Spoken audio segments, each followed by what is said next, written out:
குறிப்பாக இங்கு வரக்கூடிய அரசியல் கட்சி தலைவர்கள் எல்லாருமே முன்னாள் மேயர் சைதை துரைசாமிக்கு நேரில் ஆறுதல் என்பதை தெரிவித்து வருகிறார்கள். சைதை துரைசாமியை பொறுத்த வரைக்கும் ஒரு மூத்த அரசியல்வாதி, அது மட்டும் இல்லாம முன்னாள் மேயர், பல்வேறு அரசியல் கட்சி தலைவர்களுடனும் ஒரு நெருங்கி பழகக்கூடியவர் என்பதால் அனைத்து அரசியல் கட்சி தலைவர்களுமே இங்க நேரில் வந்திருக்கிறத பார்க்க முடிகிறது. அதே போல வெற்றி துரைசாமியை பொறுத்த வரைக்கும் திரைத்துறையில பயணிக்கக்கூடிய ஒருத்தர், திரைத்துறையில இயக்குநராக பணியாற்றி வருகிறார். எனவே வெற்றி துரைசாமியின் நண்பர்கள், திரைத்துறையினர் என அவர்களும் நேரில் இங்கே வந்திருப்பதையும் பார்க்க முடிகிறது. பொதுமக்கள் என்று ஒரு நூற்றுக்கணக்கானோர் இப்போது சிஐடி நகர் இல்லத்தில் குவிந்து நேரில் அஞ்சலி செலுத்தி வருகிறார்கள். 8:30 மணிக்கு கண்ணமாம்பேட்டை சுடுகாடு பகுதிக்கு கொண்டு செல்லப்பட்டு அதற்கு பிறகு இறுதி சடங்கு நிகழ்வுகள் எல்லாமே நடைபெற இருக்கிறது. குறிப்பாக சைதை துரைசாமியை பொறுத்த வரைக்கும் கடந்த 8 நாட்களாகவே ஒரு மிகுந்த சோகத்தில் ஆழ்ந்திருந்தார் என்றுதான் சொல்ல வேண்டும். ஏனென்றால் இமாச்சல் பிரதேசத்துக்கு சுற்றுலாவுக்காக சென்றிருந்த தன்னுடைய மகன் வீடு திரும்புவார் என்று சைதை துரைசாமி எதிர்பார்த்து காத்திருந்தார்.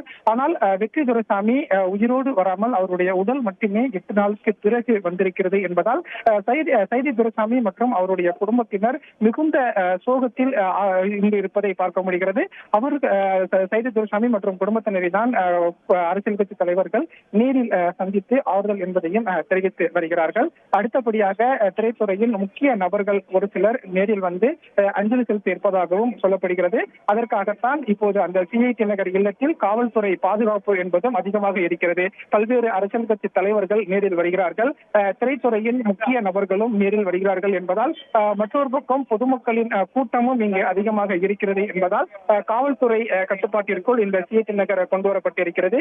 இன்னும் 1 மணி நேரம் அஞ்சலி செலுத்தும் நிகழ்வு முடிந்ததற்கு பிறகு இறுதி சடங்கு நிகழ்வுக்கான ஏற்பாடு என்பதும் செய்யப்பட இருக்கிறது. வெற்றி துரைசாமியினுடைய உடலுக்கு அஞ்சலி செலுத்திய பிறகு ஆளுநர் RN ரவி திரு சைதை துரைசாமி அவர்களுக்கு ஆறுதல் கூறினார். அந்த காட்சிகளை பார்த்தோம். தொடர்ந்து ஒரு பக்கம் அரசியல் கட்சிகளைச் சேர்ந்த முக்கிய தலைவர்கள், மற்றொரு பக்கம் திரைத்துறையைச் சேர்ந்த முக்கிய பிரமுகர்கள், மற்றொரு பக்கம் பொதுமக்கள் அஞ்சலி செலுத்தி வந்த வண்ணம் இருக்கிறார்கள். 8:30 மணி வரை பொதுமக்கள் அஞ்சலிக்காக வைக்கப்பட இருக்கிறது வெற்றி துரைசாமியினுடைய உடல். அதற்கு பிறகு அருகில் இருக்கக்கூடிய மின்மயானத்திற்கு கொண்டு செல்லப்பட்டு இறுதி சடங்குகள் ஏற்பாடு செய்யப்படும் என்று எதிர்பார்க்கப்படுகிறது. தற்பொழுது வரை இதுதான் தகவலாக உள்ளது.